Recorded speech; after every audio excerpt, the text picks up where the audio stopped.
Yo, yo, what's up? Um, Down to the final week of class.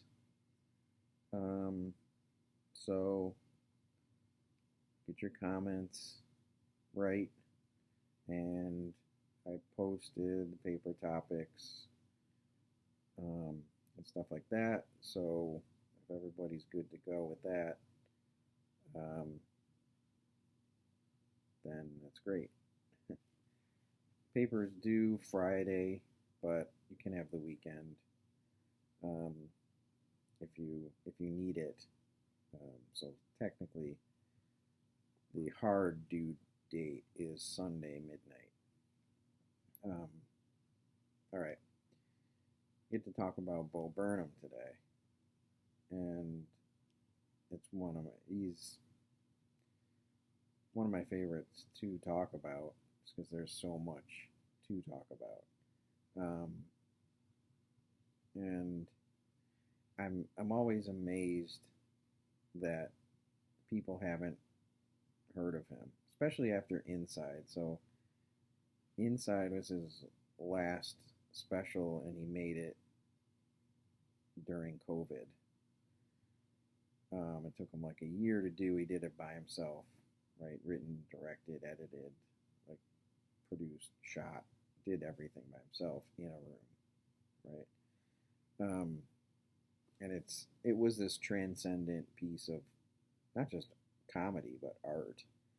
Um, and if you've seen that, I highly recommend you watching that. It's on Netflix. It's called Inside. Um, you can you can trace back themes, you know, from this special that we watched, which was his second special.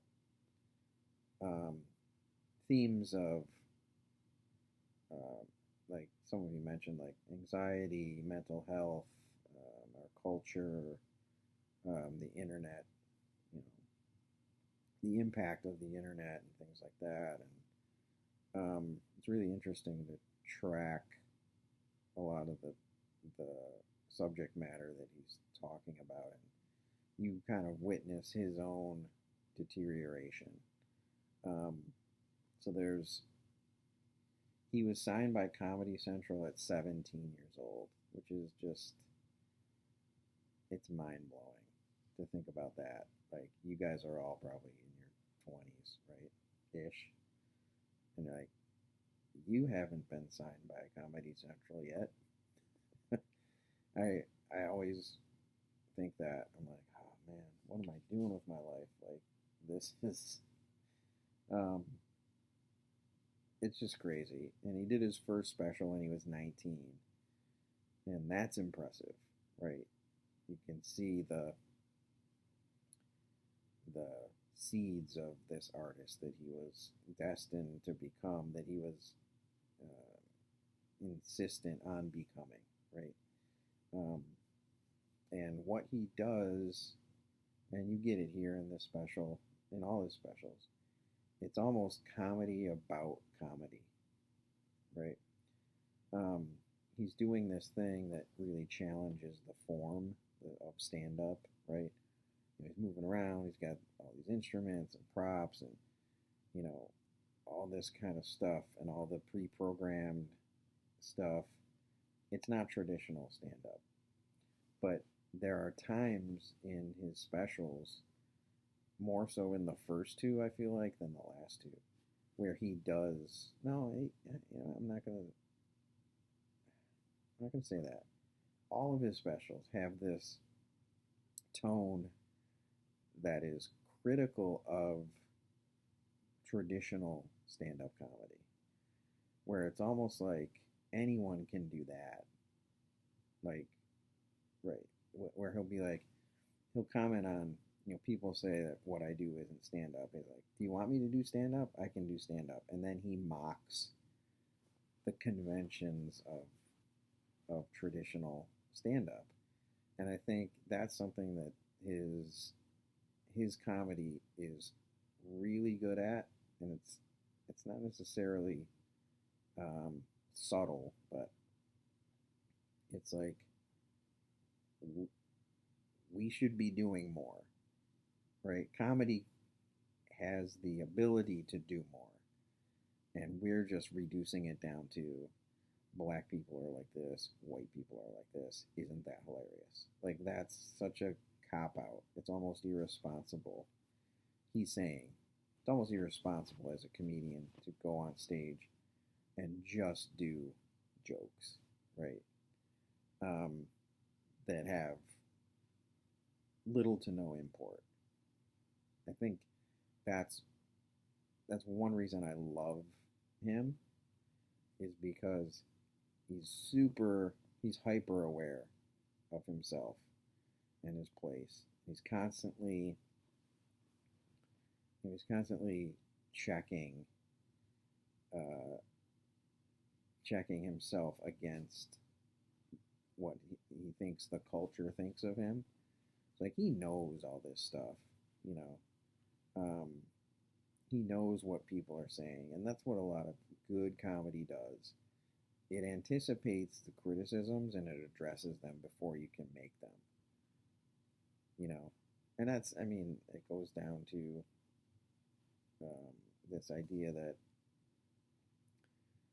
comedy should be our culture's system of checks and balances, right? It's supposed to be there to keep everything in check, right? To not let any one thing get too popular or powerful or whatever.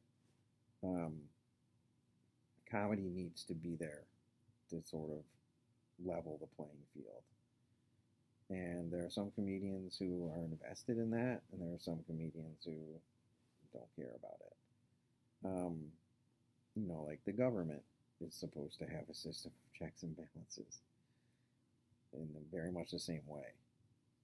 Comedy is that for our culture. That's just what I say. So you can agree or disagree with that, but um, he also, I just wrote this down. He did the movie Eighth Grade. I don't know if any of you guys saw Eighth Grade. And it's really good, and it's about this girl in eighth grade who's like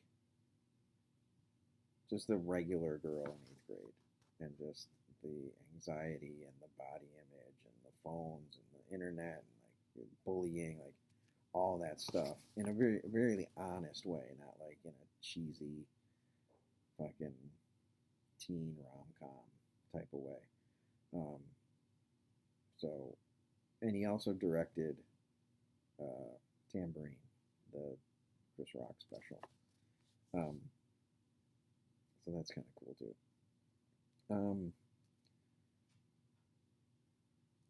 So there's almost too much to talk about, but just in reading your comments, it just brought some things to mind. Like, his style is so different, um, but in the best way. Like I mentioned before, like he's completely tearing down and rebuilding the form of, you the art form completely. And, I think the more closed-minded or um, more closed-minded critics will say what he's doing isn't comedy, which is like it's such a it's such a lame argument to levy against an artist just because you don't understand it or like it, right? It's lazy and cheap. Um, but here's one thing he does, and a couple of you mentioned this idea. Like in the past, here's another way that he's doing comedy about comedy. Musical comedy, historically, is pretty bad, right? When you think a musical comedian, this is before like Lonely Island or whatever, right? Or Little Dicky or whatever. Before that, and they came post Bo Burnham anyway. But like there were a slew of musical comedians who would come up with a guitar and they'd basically, you know, rework the words to a One Direction song and, you know, put like cock and balls in it and then call it One Erection or something. Like that was how sort of lowbrow musical comedy was. It was just like, oh, these other words sound like this, and they're it's kind of saying this is kind of a taboo thing, or they'd write dirty, or even the Andrew Dice Clay, right? The you guys didn't see it, but the dirty nursery rhymes, like that kind of thing. Bo Burnham takes that much maligned. I mean, musical comedians are right down there with fucking ventriloquists in terms of just like and prop comics, right? And he kind of was like, here's this medium that's completely untapped in terms of giving quality content. So he would even say he started on YouTube in his room doing songs like that, right? Really kind of like tacky, just like they're cringy at this point. But he was like 16 years old in his room. Was like, oh, this would be funny. I can, you know, write a song that, yeah, that's just like about sex or something. That's what musical humor was, and he's taken that and he's elevated it and said, listen, we don't have to settle for this, right? So he writes all these songs and they're funny and they're a lot of them are catchy, but they're about something more. So he kind of elevated musical comedy. He took this thing that was kind of a joke in and of itself and he gave it value. Same with prop comics. Like everyone knows, well, maybe you don't, but Carrot Top, right, is this, he's the most famous prop comic. And he just makes these ridiculous props and he basically brings them on stage in a big bin and goes through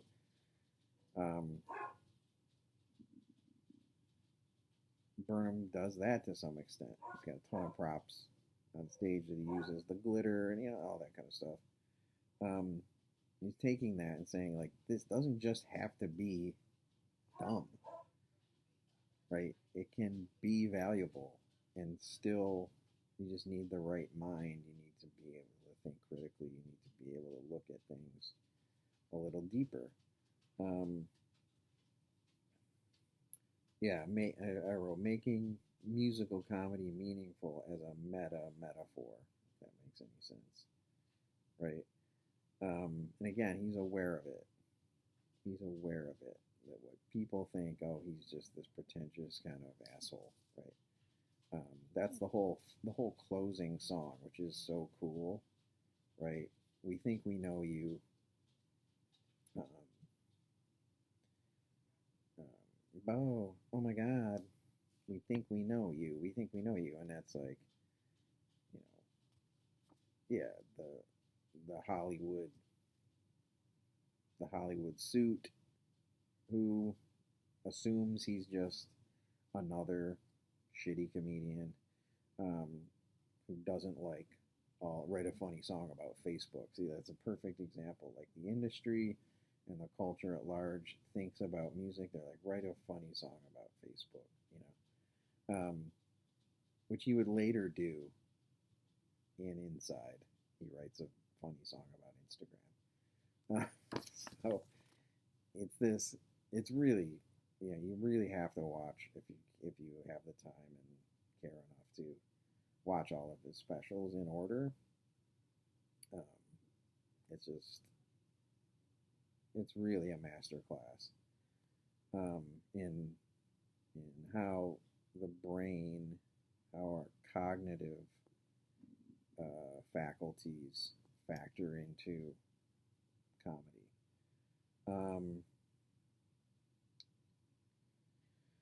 what else do I got here? Um, I mentioned his approach to a lot of this, right? His self awareness, which I talked about. This there's this constant conflict between art and money that he talks about.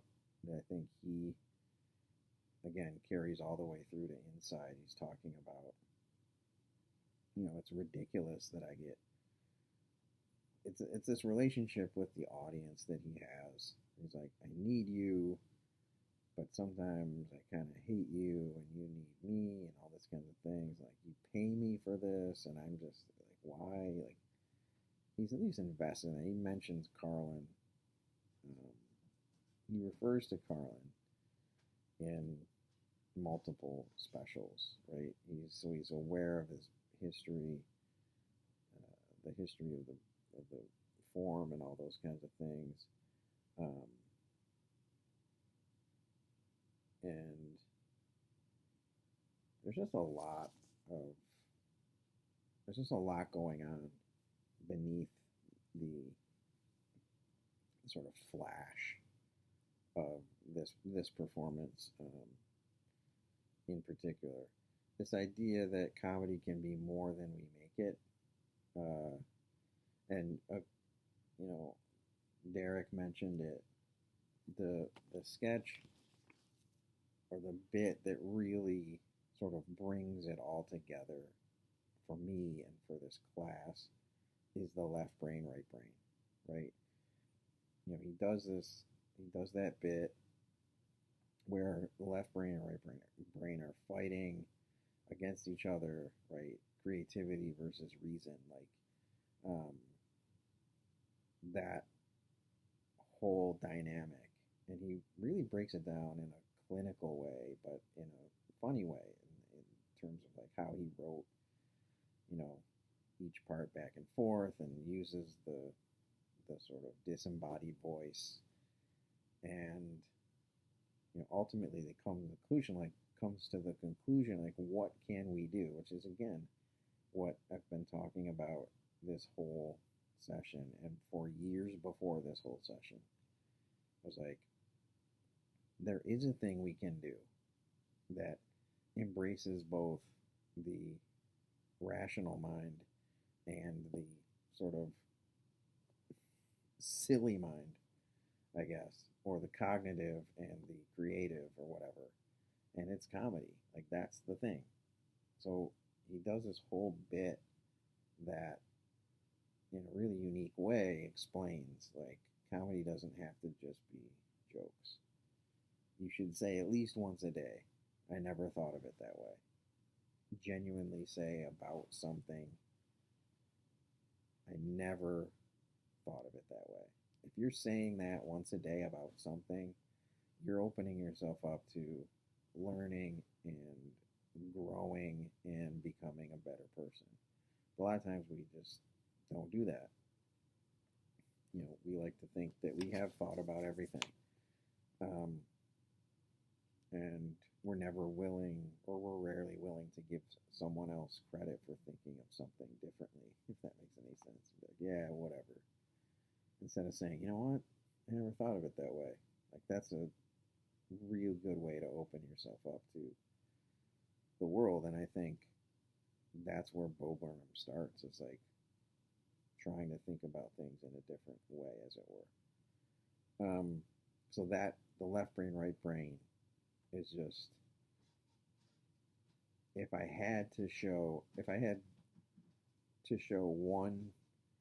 a single bit from a single comedian to just sort of like typify, um, this course and like the the fundamental ideas behind it, it would be that one. It would be that one. That's a great foundation from which to sort of explore all these other uh, comedians. Um, what do we got here?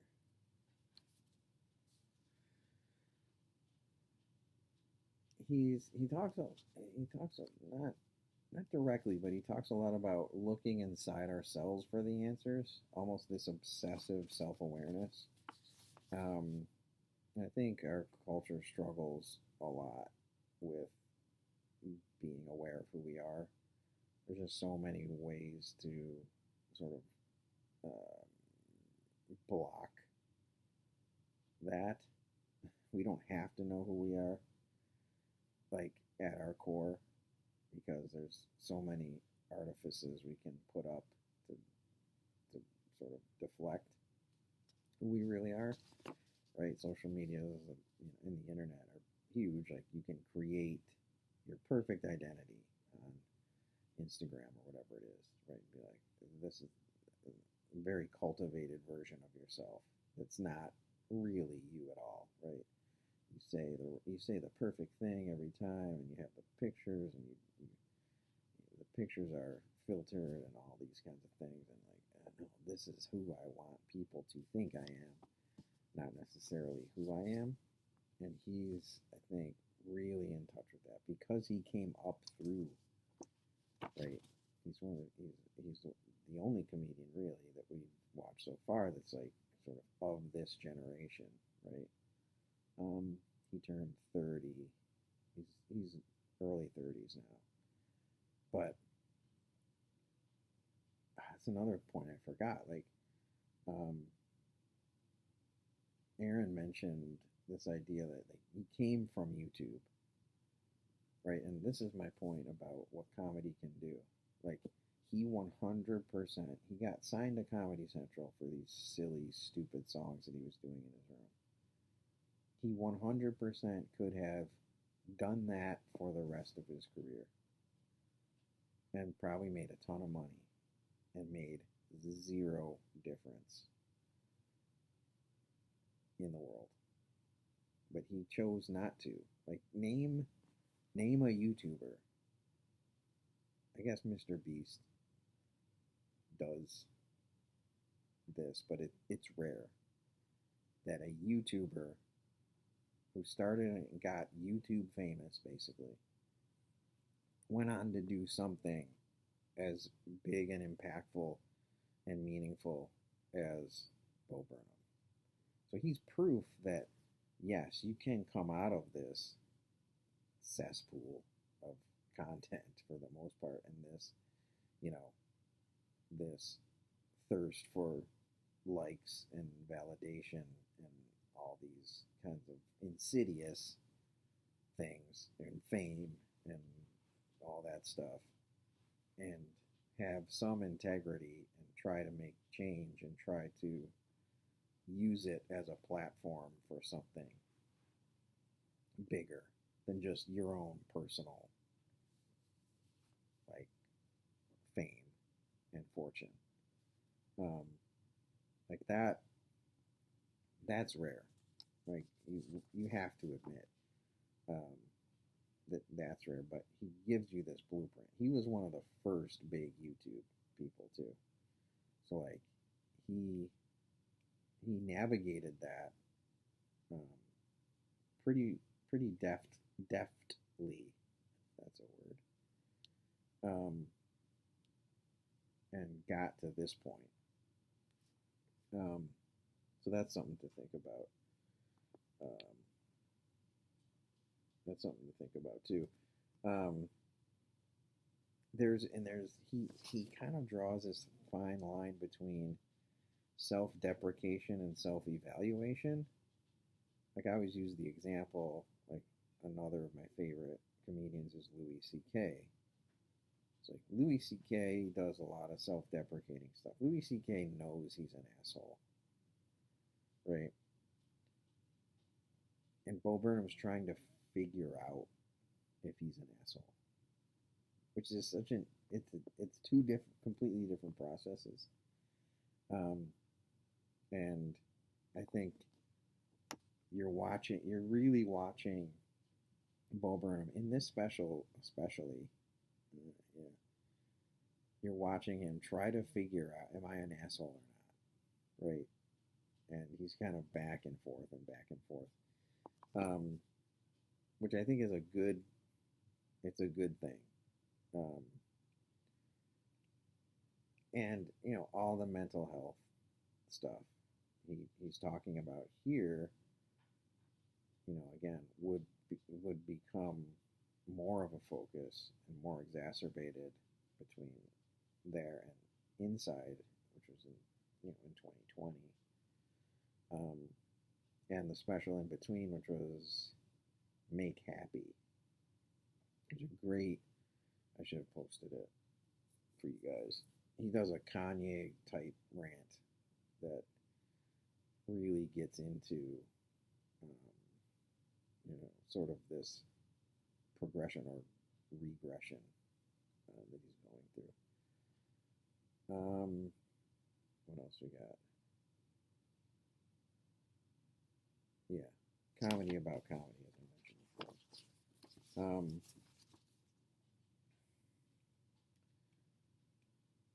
Comedy is the thing. This is some thing I wrote, paraphrased, I guess. Creativity versus analysis. This is a right brain, left brain thing.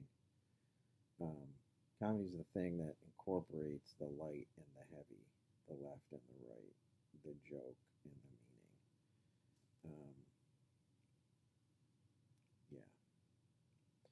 Yeah, and back to the beginning, he's he's calling out all the comedy that doesn't make us think or challenge our own perspectives of the world. Like I think that's a fundamental takeaway that you have to look at.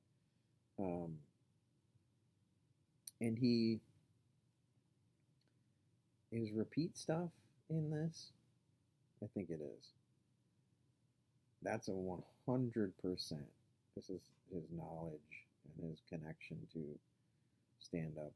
Yeah, so he mentions Carlin a bunch in throughout his specials, but he does repeat stuff, which is a direct nod to the Bill Hicks bit about New Kids on the Block, including him miming um, filleting Satan, right, with the microphone, like literally putting it in his mouth, right, which is exactly what Hicks does um, when talking about New Kids on the Block. The, Maybe he didn't see it. I don't know. Hicks does a bit about music, and he's like, all these people want to sort of sanitize it.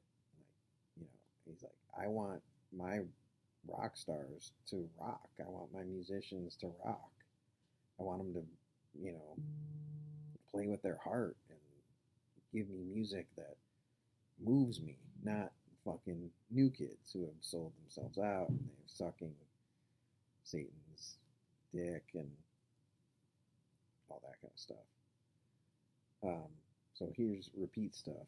The song is very similar, um, similar ideas, and he does that, and then he does the Nazi thing, like repeat stuff, and then he gets up and like, this is a slippery slope, yeah, to fascism, things like that. Like, I don't know. I just like pointing that out. I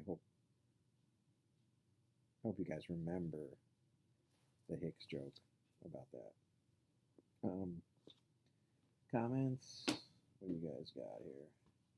I mentioned Derek. Derek brought up the left brain, right brain bit, and like I said, it's so good.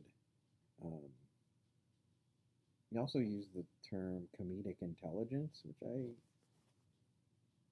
kind of like. It's I think that's a pretty cool way to think about um, all this. Um, Tyler thinking that he would bully you is kind of funny because I think he was bullied. I don't know if that's the circle of life, like the bullied becomes the bully, but I don't think so. I don't think he would. I don't think he would. If by bullied you mean you think he would sort of make you feel like like a worthless piece of shit just because he's so kind of like up here and you're down here, just basically by being. I could see that because I feel like I would feel that way, but I don't think he would like make fun of you or anything. So that's good. Um, and Tyler also used this the idea of turning um, weaknesses into jokes, right? I think that's a good way to put it. What a lot of comedians do, right? Is this is this is therapy. This is me working through my shit, and that's part of the self awareness that I mentioned earlier, right? What are my weaknesses and how can I address them? Like, am I an asshole? And Logan, the term post YouTube stand up, I think is good. Um, a good way to define him. Because like I said, he was there right at the beginning, and he's sort of seen the expansion and the sort of he's talked about. He's been on a bunch of the different podcasts and stuff. Has a really interesting perspective on all of it too because he did that. But the expansion of YouTube and the internet and whatever, but also the degradation of it. Like right, like I mentioned before, like people just like, oh, I can make content too, but yeah, but why are you doing it? So that's my Bo Burnham thing. Um, watch it.